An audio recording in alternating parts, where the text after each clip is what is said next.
so the last two variables that we're going to cover for and how to progress and regress an exercise is movement and external stimulus. So let's go with the movement one first.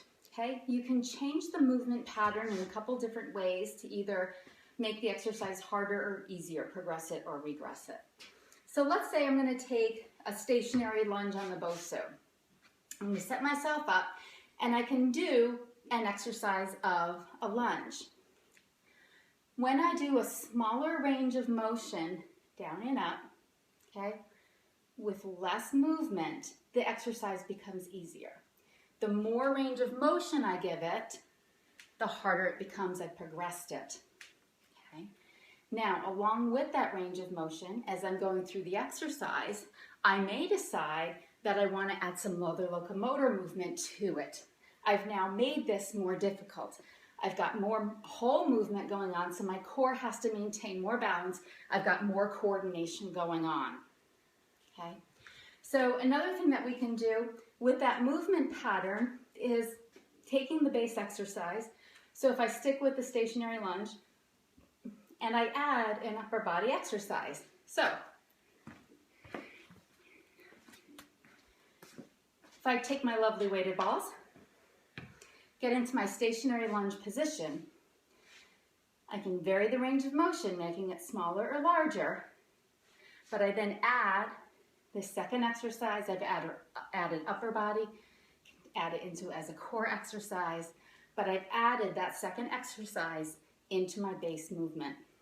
Okay. The other thing that we can do with the movement variable has to do with the cadence, how quickly the exercise is done. Okay. Generally, the quicker that the exercise is done, if I take into account the lunge, the quicker that is, the less time I have contact on the Bosu, which means the less control I need within that core.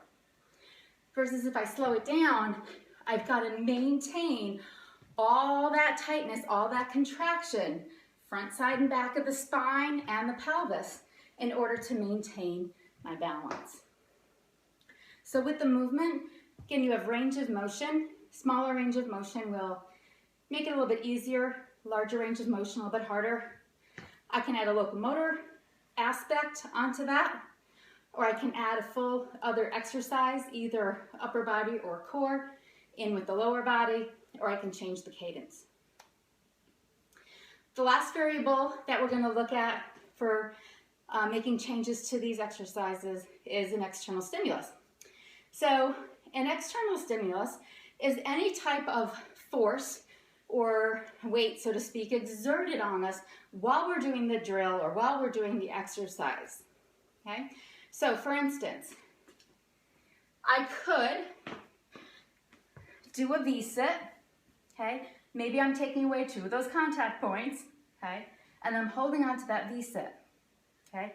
If I'm gonna make this a little more difficult, if I add some type of weight or external stimulus, I've got this ball. So if I hold on to that, it makes the exercise a little bit harder rather than not using anything at all. Okay.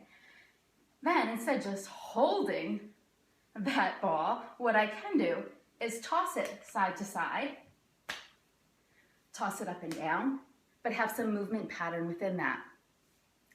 So if I'm the one on the Bosu and I'm doing that tossing, and so I've added that external stimuli, I'm in control of kind of where it goes, or at least I have an idea of where it goes. The other thing that you can do is have another person in the class or the personal trainer with the client toss that ball and have them catch. Because at that point, the personal trainer doesn't always have to just toss it to the center of the individual, right? You can go to the side, up, down a little bit. So add a little variation so you can have a second person toss that ball. Another way to change the external stimulus, which I have to say is probably one of my favorite, is that the trainer becomes the external stimulus. So let's say if I have a client standing on the Bosu, okay, really working on that isometric contractions within the glutes and the quads, the rectus spinae, my rectus abdominis, all that coming through, then I'm going to come around, just give a little tap, shoulders, shoulder blades a little bit, maybe by the hip, and the individual, or me as the trainer, will provide a little external stimulus so that they have to catch themselves, okay? So the external stimulus that we looked at, again, anything that provides some type of added force. So whether it's just holding onto a weight, tossing it, having somebody else toss it to you, or the trainer gets to be the external stimulus, again, my favorite. Those are all different ways to be changing the exercise. So within those 4 different variables, the contact point and the visual effects and the movement and the external stimuli, you can actually add them together. You can put 2 or 3 of those variables together, but realizing that depending upon which variables you're using may make the exercise harder or easier, okay? So let's say, for example, if we take that external stimulus and the trainer is pushing a little bit.